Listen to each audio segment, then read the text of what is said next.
Assalamualaikum, welcome back to my channel Aicatur. Oke teman-teman semuanya, untuk hari ini aku pengen share nih ya, gimana caranya kita menentukan harga jual produk dan juga gimana caranya kita ngambil untung biar jualan kita tetap laris nih teman-teman ya. Jadi kemarin tuh banyak banget yang pada nanya-nanya di kolom komentar, Kak gimana sih caranya kita menentukan harga jual produk Kak? Gimana caranya kita ngambil untung yang banyak tapi jualannya tetap laris?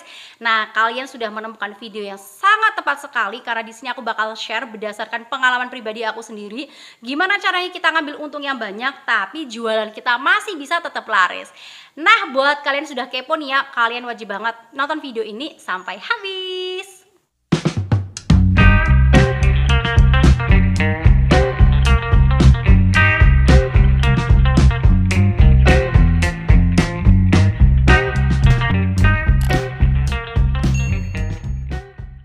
Oke, jadi gimana sih caranya kita menentukan harga produk? Kalau prinsip aku pribadi dalam berjualan online, itu aku nggak akan ngambil untung banyak-banyak. Jadi lebih baik ngambil untungnya sedikit tapi yang beli banyak, daripada ngambil untungnya banyak tapi yang beli cuma sedikit. Itu toko kalian bakal susah banget berkembangnya. Kak, tapi kan kalau misalkan ngambil untungnya sedikit rugi banget. Sementara kita kalau jualan udah rugi waktu, rugi pikiran, rugi tenaga lagi. Tenang dulu, untung sedikit yang aku maksud di sini tetap nggak akan bikin kalian rugi kok ya. Tetap bikin kalian cuan. Oke, sekarang kita bakal langsung ke hitung-hitungannya. Sebelum kita masuk ke hitung-hitungan, jadi di judul aku tadi kan aku kasih tahu sama kalian kita bakal hitung-hitungan di dua versi nih ya, versi dropshipper dan juga versi reseller. Kenapa kok dibedain sih Kak? Karena tentu saja modalnya juga berbeda nih ya. Sekarang aku bakal ngejelasin dulu apa itu dropshipper, apa itu reseller. Jadi kalau misalkan kita dropshipper nih ya, kita ngambil barang yang langsung dari supplier dikirim ke konsumen tanpa barang itu berhenti di kita. Kita nggak perlu packing, kita nggak perlu solasi dan sebagainya. Kalau misalkan reseller, kita ngambil barangnya dari supplier dan bisa jadi barang itu nanti berhenti di kita, baru kita packing, kita kirim ke konsumen kita. Tentu modal yang kita keluarkan juga berbeda dan kita ngambil untungnya juga berbeda. Sekarang kita hitung-hitungan dari segi reseller dulu ya. Biasanya kalau pemula-pemula itu kan jualannya belum di marketplace ya. Biasanya kayak di Facebook, kayak Instagram, kayak di WhatsApp dulu gitu kan ya. Anggap aja kalian jualannya masih di situ ya. Karena kalau misalkan kita hitung-hitungannya jualan di marketplace kayak Shopee, Tokopedia dan sebagainya, itu nanti beda lagi kita ngambil untungnya. Karena kebetulan kalau misalkan kita jual di sana itu ada administrasinya juga. Oke, misalkan kita jualannya di Facebook, Instagram ataupun di WhatsApp ya. Sekarang kita hitung-hitungan aja. Biasanya buat kalian yang pemula ngambilnya kan dari marketplace ya. Misal aja ngambilnya di Shopee. Dalam berjualan ada yang namanya harga modal. Harga modal adalah modal usaha kita nih teman-teman ya. Misalkan aja kalian ngambilnya dari Shopee dan misal kalian jualan kaos. Dan misal juga nih ya, sebagai sampel aja untuk memudahkan kita, kaos yang kita ambil dari si Shopee, dari supplier yang ada di Shopee tadi harganya 20.000 per pieces. Kalau kita ngambil dari Shopee 20.000 per pieces, karena dia dari marketplace kan ya, biasanya kan ada yang namanya ongkos kirim nih. Nah ongkos kirimnya dari supplier ke rumah kalian tuh berapa, dihitung dulu. Nah saran dari aku nih ya, buat kalian para seller-seller, lebih baik kalian menggunakan voucher subsidi gratis ongkir. Kenapa? Biar ongkirnya tuh murah banget. Dan pilih juga supplier yang dekat dengan rumah kalian. Kalau aku pribadi nih ya, rumah aku kan di Jawa Timur. Biasanya aku ngambil dari supplier yang Jawa Timur juga seperti itu loh. Kenapa? Biar ongkirnya sangat murah sekali dan banyak banget kok supplier-supplier yang satu kota sama kita yang juga wah pasti ongkirnya jauh lebih murah. Karena subsidi ongkirnya Shopee itu lumayan gede loh ya. Sampai dengan ke 20.000. Kayak misalkan aja nih, rumah aku di Jawa Timur gitu kan ya. Misalkan aku ngambilnya bukan dari Jawa Timur, ngambilnya dari Jakarta. Ongkir dari Jakarta ke rumah aku itu biasanya cuma 20 ribuan atau mungkin 18 ribuan. Dengan dipotong subsidi 20.000 itu ongkir ke rumah aku tuh jadinya 0 rupiah. Jadi ini beneran hemat banget di ongkir. Nah karena kalian konteksnya ini kan masih pemula, mungkin masih bingung juga menemukan supplier yang tepat, yang dekat dengan tempat tinggal kalian. Untuk hitung-hitungan gampangnya, misalkan aja ongkos kirimnya 10.000 nih ya. Jadi tadi kita kan jualan kaos ya, dari supplier harganya 20.000. Terus kalau misalkan, oh iya satu lagi tips buat kalian ya. Kalau misalkan kalian beneran ngambilnya dari marketplace seperti di Shopee, lebih baik kalian ngambilnya per kilo, jangan sampai bijian ya. Kenapa? Karena bakal lebih hemat banget. Coba deh kita hitung-hitungan aja nih ya. Misalkan kita ngambil satu buah kaos 20.000 dari supplier. Terus ongkos kirimnya 10.000. Jadi modal usaha kita berapa? 30.000 kan ya. Jadi untuk satu biji kaos kita harus mengeluarkan modal sebesar 30.000. Misalkan kita ngambil kiloan nih ya. Misal nih satu kaos itu muat 5 ya. Jadi misalkan nih 1 kilo itu muat 5 kaos ya. 1 kilo muat 5 kaos. Jadi 20.000 dikali 5 sama dengan berapa tuh? 100.000 kan ya. Terus ditambah dengan ongkir 10.000 kan ya. Berapa tadi? 100.000 tambah 10.000 ongkir jadi 110.000. Kita ngebeli 5 kaos 1 kilo beratnya kita cuma ngebayar 110.000. Coba 110.000 dibagi 5 jadinya 22.000 per pieces. Jauh lebih murah kan daripada kita ngebeli per piecesnya tadi 30.000 karena kita cuma membeli bijian doang. Lebih baik kita ngebelinya kiloan. Jadi 1 kilo muat 5 kaos, per kaosnya hitung-hitungannya cuma harga modalnya 22.000 doang. Nah, apakah harga modal kita atau modal usaha kita cuma 22.000 itu tadi? Kagak nih ya. Misalkan kalian reseller, kalian kan butuh yang namanya seperti plastik untuk packing, solasi, seperti ya lakban dan sebagainya kan ya. Kita hitung aja, biasanya sih plastik untuk packing paket itu di Shopee harganya Rp300 per pieces nih ya. Solasi-solasi itu murah banget ya. Misalkan kita hitung 300 tambah 300 berapa tuh? 600. Oke, kita bulatkan aja ke 1.000 perak. Dan lagi nih ya, misalkan untuk kuota internet kita hitung aja per harinya kita mengeluarkan Rp1.000. Jadi modal usaha kita adalah tambah 1.000 tadi ya untuk solasi, untuk plastik paket dan juga kuota internet kan tambah 2.000. Yang tadinya 22.000 nih ya harga kaos yang kita beli 5 pieces 1 kilo tadi kan 22.000 ditambah 2.000 jadinya 24.000. Jadi modal usaha kita adalah 24.000. So, kita harus pasang harga berapa? Kalau seller-seller lain biasanya mereka tuh pasang harga dari persentase nih teman-teman ya. Biasanya mereka ngambil untung kayak 10%, 20% atau mungkin 25%. Kalau aku enggak ya. Aku biasanya ngambil keuntungan itu berdasarkan intuisi atau berdasarkan kira-kira aku gitu kan ya. Jadi cara ngira-ngiranya kayak gimana Kak? Biasanya cara mengira-ngiranya aku survei dulu di marketplace. Biasa aku surveinya di Shopee ya. Di Shopee orang jualan kaos yang sama seperti yang aku jual itu mereka biasa ngejualnya berapa sih gitu.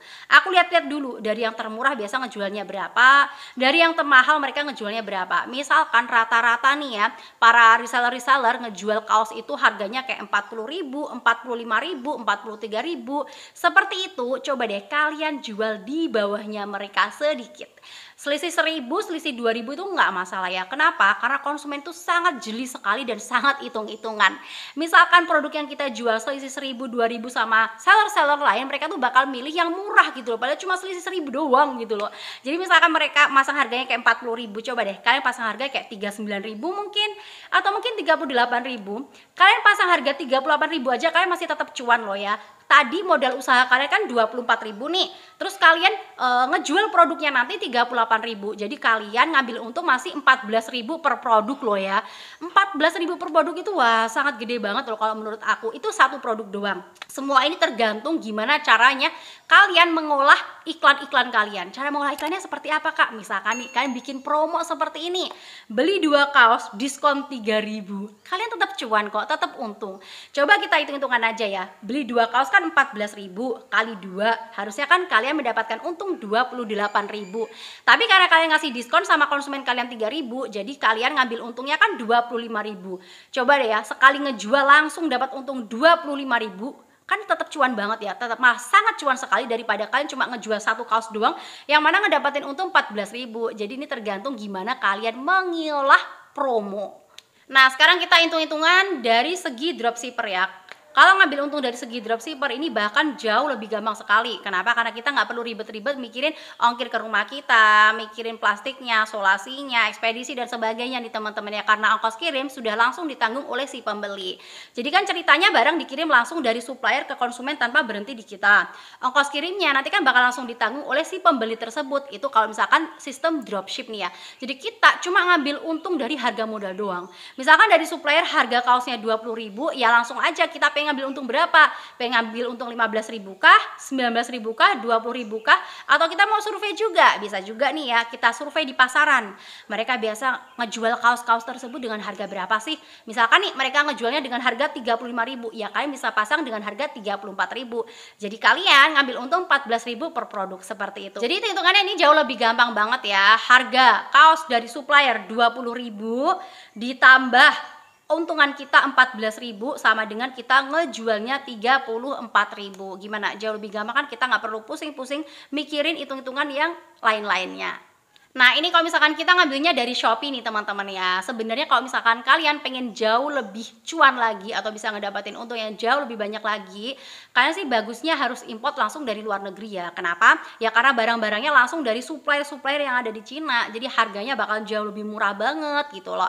Kalian tahu sendiri kan ya, barang-barang yang dijual di Shopee itu udah murah-murah sekali seperti piring, sendok, atau mungkin gelas-gelas plastik, atau mungkin boneka-boneka cantik. Itu kan harganya kayak 15.000, 13.000, itu bahkan kita ngiranya kayak wah gila murah banget loh, cuma 13.000, cuma 15.000. Kalau kalian tahu nih ya, sebenarnya mereka-mereka yang ngejual itu yang ngimportnya langsung dari luar negeri itu berapa, kalian pasti bakal shock dan juga kaget banget loh ya. Karena kalau misalkan kita ngimport langsung dari luar negeri nih teman-teman ya, harganya tuh parah super murah banget, kayak cuma 2000-an, 2.500, 1.500, 5.000. Jadi beneran super wah banget nih ya. Tapi sayangnya masih banyak banget yang belum bisa gimana caranya import barang langsung dari luar negeri. Apalagi buat yang pemula-pemula, kadang masih suka takut ya. Nanti kalau misalkan import barang banyak-banyak ternyata wah barangnya datangnya jelek lagi, datangnya nggak bagus lagi. Oke, pertama bakal aku jelasin dulu nih ya sistemnya kalau misalkan kita pengen import barang langsung dari luar negeri. Jadi pertama biasanya kita harus nyari dulu supplier yang ada di Cina nih, nemu dulu suppliernya yang ini gitu kan ya. Setelah itu barang dari supplier yang ada di Cina nanti bakal langsung dikirim ke gudang yang ada di Cina, biasanya di Guangzhou atau di Yiwu. Setelah dikirim ke gudang yang ada di Cina nanti bakal langsung dikirim ke gudang yang ada di Jakarta. Kemudian dari gudang yang ada di Jakarta bakal langsung dikirim ke alamat rumah kita. Gimana? Lumayan ribet kan ya? Karena kita nggak tahu kontak personnya gudang yang ada di Cina ini siapa, berapa kontak personnya. Kita juga nggak bisa bahasa Mandarin, jadi lumayan ribet. Sebenarnya ada cara yang jauh lebih gampang. Kita bisa pakai jasanya titipbeliin.com. Jadi titipbeliin.com itu adalah platform jasa kirim yang membantu kita dalam pengurusan pembelian hingga pengiriman barang dari luar negeri ini ya. Dari Amerika, kayak Inggris, Korea, Cina, Hong Kong, Singapura, sampai ke alamat rumah kita yang ada di Indonesia. Dan semuanya udah diurusin sama mereka nih ya, termasuk kayak pajak import, bea cukai, dan pokoknya semuanya deh ya, kita tinggal terima beres aja. Kak, import barang kan harus banyak-banyak, harus sekarung, harus sekontainer, harus kayak gitu Kak. Sekarang ini masih belum ada modal, belum ada uang, dan juga belum berani. Nah, tenang nih teman-teman ya, karena kabar gembiranya sekarang kalau misalkan kalian pengen import barang dari luar negeri, di titipbeliin.com ini tuh tanpa minimal pembelian. Dulu banget pas aku pernah bikinin videonya titipbeliin.com ini, karena banyak banget yang nanya tentang import nih ya, jadi kan aku bikinin videonya nih. Aku kasih tahu kan sama kalian untuk minimal pembelian ya, kalau misalkan ngimport barang dari Cina itu kan 0,1 CBM ya di titipbeliin.com ini sendiri. Tapi sekarang ternyata sudah dihapuskan. Jadi kalian bebas banget mau import barang sesuka hati kalian berapa aja nih teman-teman ya, tanpa minimal pembelian. Bahkan nih ya, seperti yang tadi di awal mungkin ada yang mikir-mikir, wah takutnya nanti udah import barang satu karung ternyata barang nggak rekomen lagi, nggak bagus lagi. Kalian bisa coba import sampelnya nih teman-teman ya. Ini beneran super keren banget menurut aku. Kalian bisa langsung aja cek video aku yang ini nih ya. Di sini udah pernah aku bikinin tutorial gimana caranya kita daftar di titipbeliin.com, gimana caranya kita kalau misalkan pengen ngimport barang dari luar negeri nih teman-teman ya. Cek aja nanti di video ini, untuk linknya udah aku cantumin lengkap banget di description box aku. Atau kalian bisa langsung chatting aja sama timnya titipbeliin.com. Tanya-tanya juga boleh banget, karena yang aku tahu mereka tuh super open banget ya. Oke teman-teman, ini adalah video aku gimana caranya kita menentukan harga jual dan juga keuntungan, dan juga semoga semua ini bisa bermanfaat banget buat kalian semuanya. Jangan lupa buat tekan tombol subscribe-nya biar kalian gak ketinggalan informasi update dari aku seputar bisnis. See you next video. Wassalamualaikum warahmatullahi wabarakatuh. Bye bye.